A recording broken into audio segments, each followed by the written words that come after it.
Hi everyone, मी स्मृती. तर आपण आज शिकणार आहे फुल कट क्रीज कसे करायचे. तर मी फर्स्ट फेसवरती बेस करून घेतला होता. त्याच्यावरती एक कलर, ट्रान्सपरंट कलर म्हणून एक मर्च करून घेतला होता ब्राउनिश शेडमध्ये, कारण एक बेस म्हणून आय शॅडोजला. त्याच्यावरती मग कन्सिलर आपण ॲप्लिकेशन पुढं करणार होतो.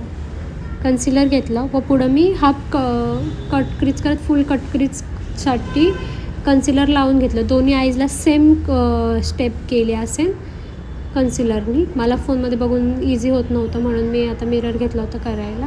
पूर्ण छान प्रकारे शायनीमध्ये फुल कट क्रीजला मी आय शॅडो करून घेतले. मग पुढं त्याच्यावर ते कलर डिपॉझिट केला आहे. छान त्याला मर्च वगैरे करून घेतलं आहे. पुढं बघू शकते की खूप छान एक ग्लो येतो आहे माझ्या फेसवरती. आईजला पण एक छान कंडिशन क्रिएट झाली.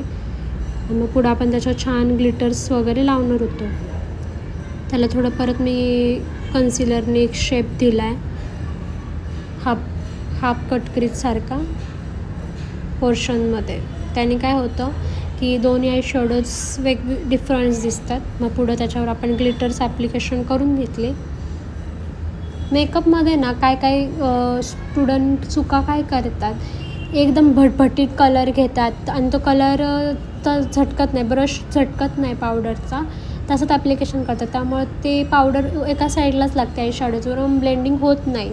तर ते मुलींना चांगली प्रॅक्टिस असावी लागते की थोडीशी पावडर झटकून मग आईजवर ॲप्लिकेशन केलं पाहिजे, प्रोडक्ट ॲप्लाय केलं पाहिजे. त्याने काय होतं, तर प्रोडक्ट मोजकंच लागतं आणि समोरच्या कस्टमरचं पण फेस अकॉर्डिंग ते छान डिपॉझिट होतं व छान दिसतं.